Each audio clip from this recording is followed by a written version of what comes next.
Ok, el siguiente tema que vamos a ver, que está muy asociado también con lo que es la atopia o con la alergia, es lo que sería el, el asma, ¿sí?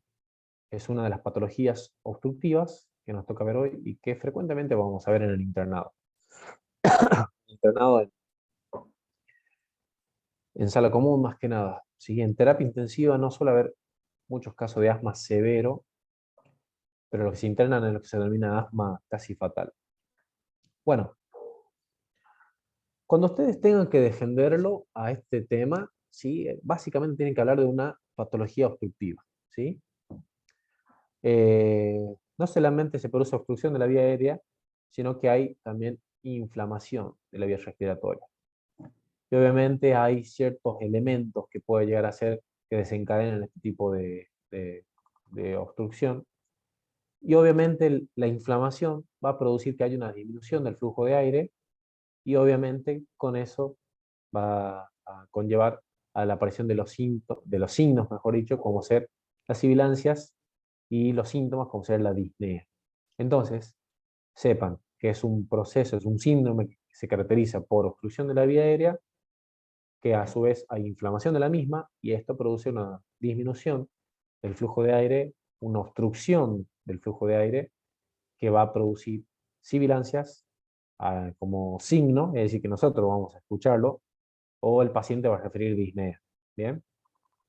Pequeño dato cuando ustedes también lo elaboran la definición, que tiene la característica de que es reversible, no es como el EPOC, ¿sí? Que el EPOC lo vamos a ver ya para la semanita que viene. Bueno, algunos signos epidemiológicos, ¿sí? O algunas características, mejor dicho, epidemiológicas. Es una enfermedad crónica, ¿sí? Es muy frecuente en el mundo, afectando a 300 millones de personas, una frecuencia de 10-12% en adultos, y es un poquito más alta la frecuencia en los niños. El asma puede aparecer a cualquier edad, pero muchos de ellos tienen antecedentes ya desde la niñez o de la adolescencia. La frecuencia máxima se ubica a los 3 años. Nosotros después ya vamos a ver un tema que se llama bronquiolitis, lo vamos a ver más adelante, que muchos niños que hacen bronquiolitis, que es un cuadro obstructivo que sea hasta los 2 años de edad, muchos de ellos desarrollan asma. En los niños, la frecuencia, ¿sí? Es 2 veces mayor en varones, es decir, más común en los varoncitos que en las nenas, ¿sí? Y ya en la vida adulta, esa frecuencia ya se eleva y es similar en ambos sexos. Esto sí tienen que conocer ustedes, los factores de riesgo y los desencadenantes que puede llegar a haber, ¿sí? Cuando uno habla del término atopia, es lo mismo que decir alergia, ¿sí? Entonces, es el principal factor de riesgo. Las personas que tienen atopia, ¿sí? Tienen un riesgo eh, más frecuente de padecer lo que es asma. Mientras las que no tienen atopia, ¿sí? Los que no tienen ningún factor atópico, tienen mucho menos riesgo de presentar la enfermedad. Sepan que existen diferentes tipos de atopias. Hay gente que tiene dermatitis atópica, es decir, le pica un bicho, ahí nomás se le hincha la zona que ha sido picada por el bicho, o toma contacto con alguna planta, algún yuyo o el pasto, se le genera inflamación o una urticaria. Hay gente que hace rinitis de tipo atópico, o hay gente que hace algún tipo de hiperreactividad bronquial o asma, ¿sí? Entonces, la atopia puede verse en diferentes tipos de parte del cuerpo. Los asmáticos, ¿sí? Bueno, como veníamos diciendo, también pueden presentar otros tipos de enfermedades, como ser rinitis o dermatitis, que es lo que veníamos charlando. No siempre suele ser así, porque conozco casos de personas que hacen dermatitis atópica, pero no tienen ningún tipo de síntomas respiratorios. Y lo opuesto, gente que tiene, yo por ejemplo tengo rinitis alérgica, ¿sí? Pero nunca en mi vida llegué a hacer una dermatitis atópica, ¿sí? Eh, Aunque en realidad sí, cuando era chico me picaban los mosquitos y se me hinchaba un poquito más. Ahora ya no, pero sí, sí me pasó. En cuanto a alérgenos, ¿sí? Los alérgenos, ¿qué son? Son elementos que se pueden llegar a inhalar y obviamente desencadenaría este cuadro.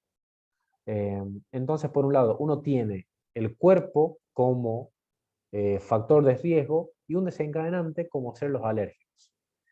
¿Cuáles son los alérgenos más frecuentes? Los ácaros, del polvo, ¿sí? Por ejemplo, eh, ustedes si llevan no sé, si llevan un pedazo de almohada, lo llevan a estudiar el microscopio, van a ver la cantidad de ácaros. Lo mismo las mantas, las sábanas.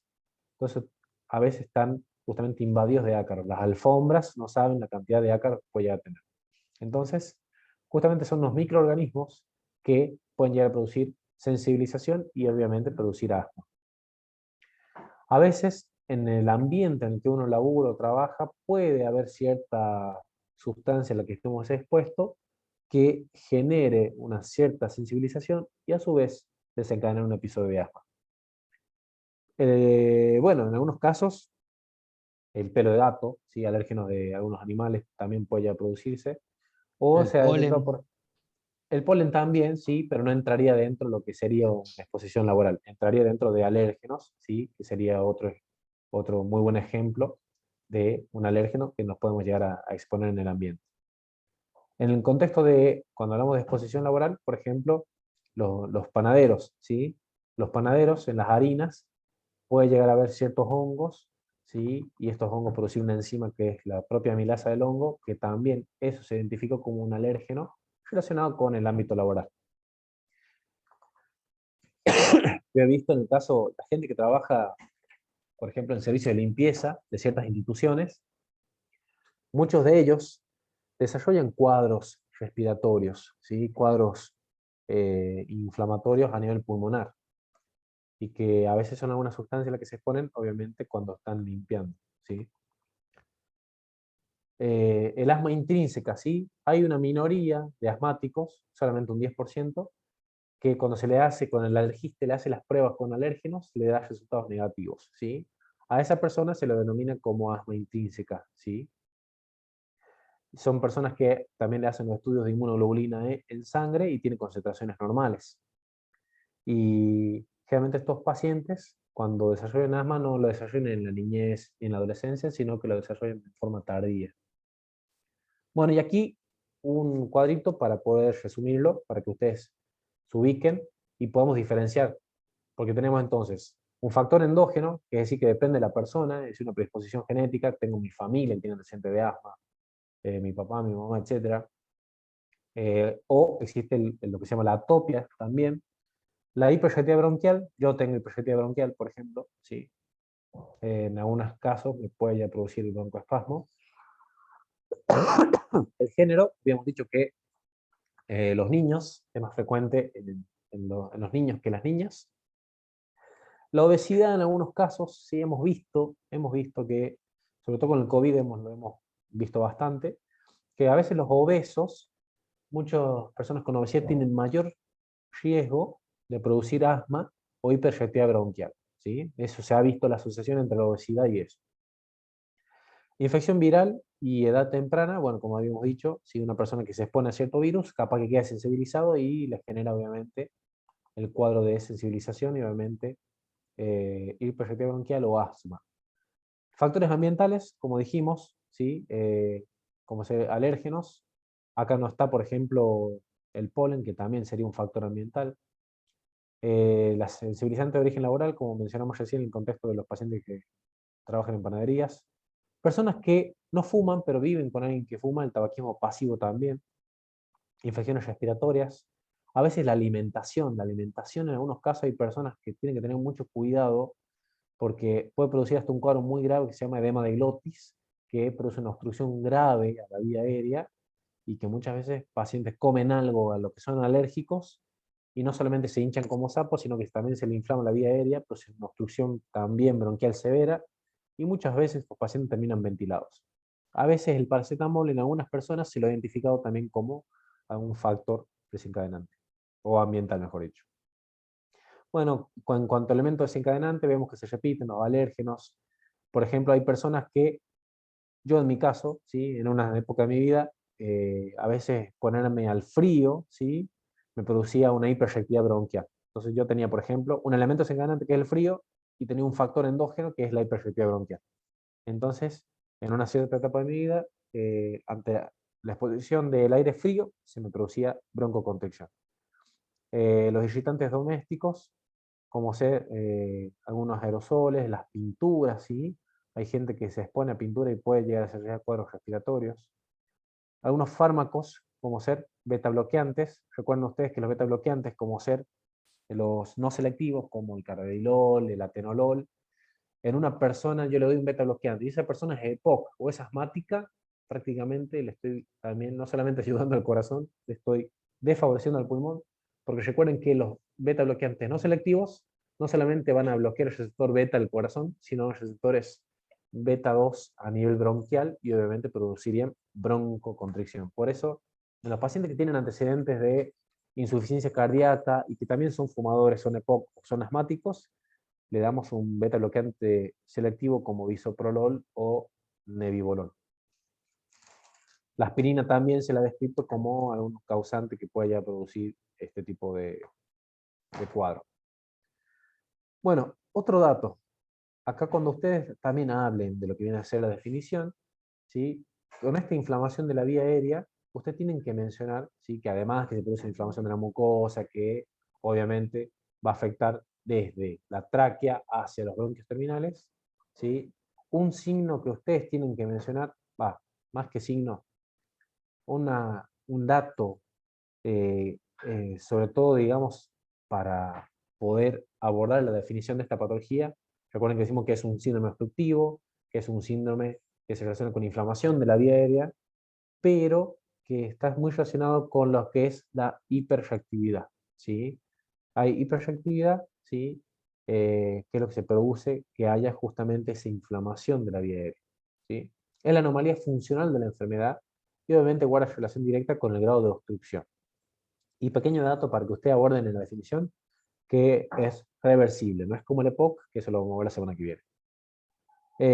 Este patrón de inflamación en el asma, al igual que otras enfermedades alérgicas, va a haber células que son muy semejantes a las que se pueden llegar a ver en la mucosa nasal en una persona que tenga rinitis.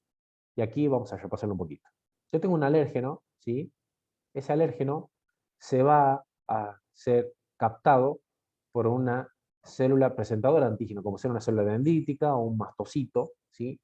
Estos, sobre todo las células dendríticas, pueden interactuar con los linfocitos T y a su vez los mastocitos pueden estimular en forma directa también, sin la intervención de los linfocitos T, a lo que son las células, los glóbulos blancos polimorfonucleares, es decir, los neutrófilos y los polimorfonucleares eosinófilos.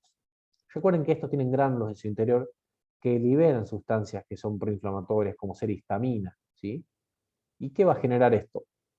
Va a generar diferentes tipos de manifestaciones. Por ejemplo, por un lado, la hipersecreción, estimulando las glándulas mucosas, produciendo hipersecreción de moco.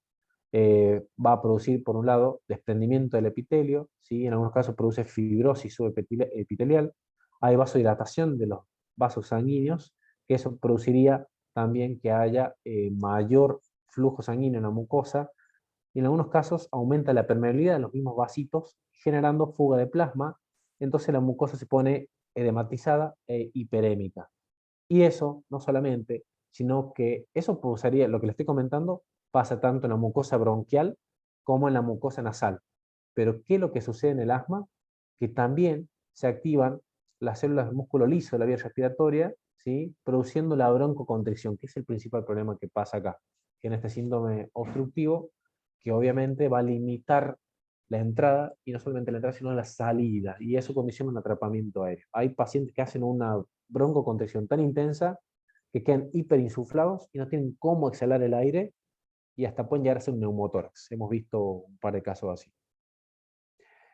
Síntomas que va a generar el tema de una persona con una crisis asmática, ¿sí? Va a tener disnea, tos y va a tener sibilancia. Hasta el mismo paciente se puede referirlo como síntoma a la sibilancia. Y nosotros, obviamente, a la auscultación vamos a detectar el signo de las sibilancias. Las manifestaciones a menudo pueden ir empeorando, ¿sí?, durante la noche, y es típico que el paciente se despierte muy temprano, mañana no puede dormir por la falta de aire, ¿sí?, o por la tos. Algunas personas pueden experimentar, ¿sí?, que hay aumento de producción de moco, ¿sí?, que suele ser espeso y difícil de expectorar. Pueden presentar hiperventilación y empleo de músculos accesorios, y obviamente vamos a escuchar principalmente sibilancias. Casos graves, el paciente no puede ni hablar, el paciente no puede emitir sonido, ¿sí? Y a la auscultación, prácticamente hay un silencio auscultatorio. Hay que prestar atención porque ese paciente es un paciente grave, ¿sí? Que puede ya tener hasta un paro cardiorrespiratorio. Entonces, signos clínicos en los bebés, en los niños, vamos a observar esto, lo que es el tiraje intercostal, ¿sí? Y en los adultos, vamos a ver cómo el tiraje se observa sobre todo el tiraje supraesternal, ¿sí? Diagnóstico, bueno, además de la ocultación, diagnóstico clínico, todo eso que ya conocemos, que son síntomas que nosotros podemos llegar a detectar, para hacer el diagnóstico de asma, ese paciente generalmente es derivado con un neumonólogo, que son los que realizan la espirometría, ¿sí? La espirometría es un método que ya lo vamos a repasar después, permite confirmar, ¿sí?, el tema de la obstrucción del flujo aéreo mediante lo que viene a ser el flujo expiratorio forzado en el primer segundo. Porque para hacer la espirometría se le pide al paciente que haga una inspiración profunda, que llegue a su capacidad más vital forzada, ¿sí? O su máximo volumen inspiratorio, y después se le pide que exhale con la mayor fuerza que pueda. Normalmente se dice que el 80% del aire, eso es lo teórico, el 80% del aire es exhalado en el primer segundo. Si una persona tiene la presencia de una obstrucción de la vía aérea, no puede exhalar todo el aire en ese primer segundo, entonces en lugar de hacer esto, hace esto, por la obstrucción, es decir, está prolongado ese volumen expiratorio forzado del primer segundo. Entonces, el VEPS 1 va a estar disminuido. Y obviamente eso le va a producir que esté reducido lo que viene a ser la relación entre la capacidad vital forzada. Acuérdense que la capacidad vital forzada es la máxima cantidad de aire que se puede exhalar después de una máxima inspiración. En la relación entre el VEPS 1 y la capacidad vital forzada, lo que se llama índice epífeno, que este es un dato que ya te arroja el aparato directamente. ¿Cómo demostramos que este cuadro es reversible? Porque a ese paciente, después de la espirometría, le hacemos una prueba con broncodilatadores, ¿sí? A los 15 minutos. Se le puede hacer con salbutamol, ¿sí? Como es que es un agonista beta 2, de acción breve. Entonces se le administra salbutamol y se ve a los 15 minutos si el VEPS 1 mejora con un incremento más del 12% o 200 mililitros. De esa forma ya demuestro la reversibilidad. No sucede lo mismo con el EPOC, ¿sí? La sensibilidad de las vías aéreas, ¿sí? Lo habitual es medir la hiperreactividad bronquial con algún estímulo, se puede llegar a hacer, lo hace el especialista, con metacolina o histamina, y se puede calcular la concentración estimulante, que reduciría el 20% del VEPS 1, pero son métodos más que se hacen en laboratorio, ¿sí? O en algún estudio, pero no se hace en la práctica clínica, ¿sí? Bueno, pruebas en sangre, algunos pacientes son derivados para solicitar esto, se les solicita la inmunoglobulina en sangre, o se hace pruebas específicas contra alérgicos. La radiografía de tórax suele ser normal, pero en los pacientes más graves puede llegar a demostrar hiperinsuflación, ¿sí? Ya vamos a ver un ejemplo, no sé si puse una placa ahora, pero lo vamos a ver después. Y la tomografía de tórax puede llegar a exhibir algunas áreas de bronquiectasia, que ya vamos a estudiar qué es esto después. Pruebas cutáneas, bueno, ¿qué es lo que hace el alergista? ¿Sí? Son pinchacitos que se hacen con diferentes tipos de alérgenos y obviamente van a arrojar resultados positivos en el contexto de qué es lo que le va a producir el cuadro de alergia a ese paciente. Y recuerden que van a ser negativos en los pacientes que hacen asma intrínseco, ¿sí? Pero obviamente no ayudan al diagnóstico de asma, solamente ayudan a abordarlo del origen de causa como alergia. Entonces vemos un ejemplo acá de lo que sería una espirometría, ¿sí? Esto es una curva de lo que sería volumen expiratorio en litros en función de tiempo, en el cual el paciente normal o sano exhala la mayor cantidad de volumen, vamos a poner el puntero acá, logra exhalar la mayor cantidad de volumen, ¿sí? En un segundo. ¿sí? Prácticamente el 80% de su volumen, o incluso más, se ve acá, lo exhala en el primer segundo. Mientras que la persona con asma, obviamente como está obstruida, el periodo exhalatorio va a durar mucho más, ¿sí? Entonces, el paciente asmático no hace esto, sino que está más obstruido y le va a costar más poder eliminar. Eso justamente por la obstrucción al flujo respiratorio que es típico del asma. Acá en esta curva ya es una curva de flujo, es decir, el flujo es los litros por minuto, ¿sí? En función de volumen acá en el eje de las X, ¿sí? Acá solamente está descrito lo que es una curva de flujo expiratorio, ¿sí? En el cual en algún momento llega una persona sana a lo que es el pico flujo expiratorio, ¿sí? Y vemos cómo exhala la mayor cantidad de volumen, ¿sí? ¿Sí? En lo que viene a ser, o el flujo llega a ser un mayor porcentaje de flujo en la primera etapa, ¿sí? Y el resto del volumen, ¿sí? Va a ir justamente con menor flujo. Esto porque se ve por la característica elástica del pulmón, ¿sí? Y obviamente en la persona asmática el pico de flujo expiratorio va a estar disminuido justamente por el mismo proceso obstructivo que dificulta poder eliminar el aire, ¿sí? Esto en cuanto a tratamiento se lo pongo más que nada, no es que nosotros le vamos a preguntar tratamiento a ustedes, pero ustedes ya han visto fármaco y vean cómo en este contexto de esta enfermedad, cómo nosotros sí lo podemos llegar a tratar al paciente de acuerdo al tipo de crisis asmática que pueda tener el paciente.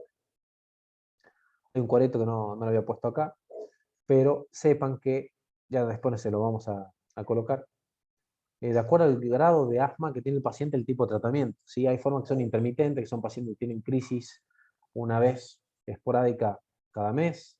Las personas que hacen crisis, por ejemplo, una crisis diaria nocturna, ya se lo define como un asma persistente grave, ¿sí? Eh, y básicamente, ¿qué es lo que dice acá?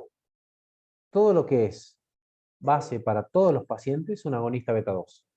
El agonista beta 2 que todos conocen es el salbutamol, ¿sí? Entonces el salbutamol es el que se utiliza como base para todos los pacientes. Paciente que hace una forma persistente leve, es decir, que tenga, por ejemplo, síntomas cada semana, a ese paciente se le puede llegar a agregar, por ejemplo, bajas dosis de algún corticoide sistémico, ¿sí? O inhalatorio, ¿sí? En este caso, un corticoide inhalatorio sería, por ejemplo, la fluticasona, ¿sí? O el budesonide, ¿sí? Ya pacientes que tengan una forma persistente moderada, además de que tenga su base de tratamiento el salbutamol, además que tenga un corticoide inhalatorio como budesonide, el más barato, se le puede agregar un agonista o un long action beta agonist, que sería un agonista beta 2 de acción prolongada, ¿sí? Un ejemplo de este es el formoterol. Y ustedes sepan que hoy en día vienen presentaciones juntas, lo que viene a ser el formoterol con budesonide, por ejemplo. Otro ejemplo que podemos llegar a tener es el salmeterol. Pero el salmeterol generalmente viene asociado con fluticasona. Y vean cómo un paciente que ya tiene una forma persistente grave, es decir, que hace crisis nocturnas todos los días, ese paciente ya tendría que utilizar, además de agonista beta 2, utilizar también LABA y también dosis más altas, es decir, aumentamos la dosis del corticoide inhalatorio. Y ya pacientes que hacen formas persistentes muy graves, que tiene que usar el agonista beta 2 todo el tiempo, que tiene crisis todas las noches, etcétera, ese paciente dosis altas de corticoide inhalatorio y se le agrega también un corticoide sistémico, es decir, que tome, por ejemplo, una meprednisona o que tome algún otro tipo de corticoide sistémico, ¿sí?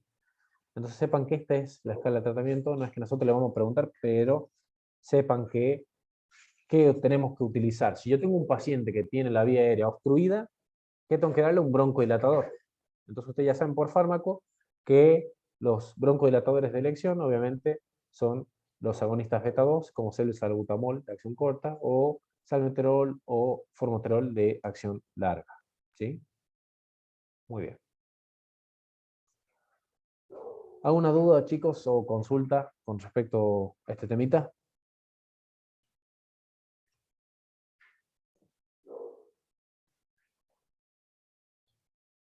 Bueno, dato para que a ustedes les quede.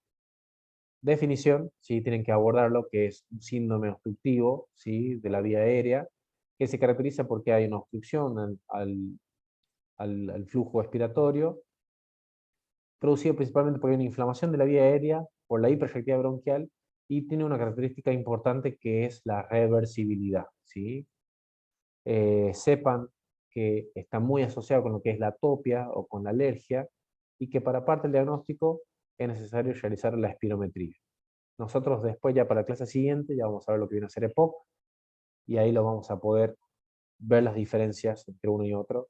No lo damos ahora para no confundir conceptos, y también vamos a charlar un poquito de espirometría si cerramos en este contexto de las patologías obstructivas.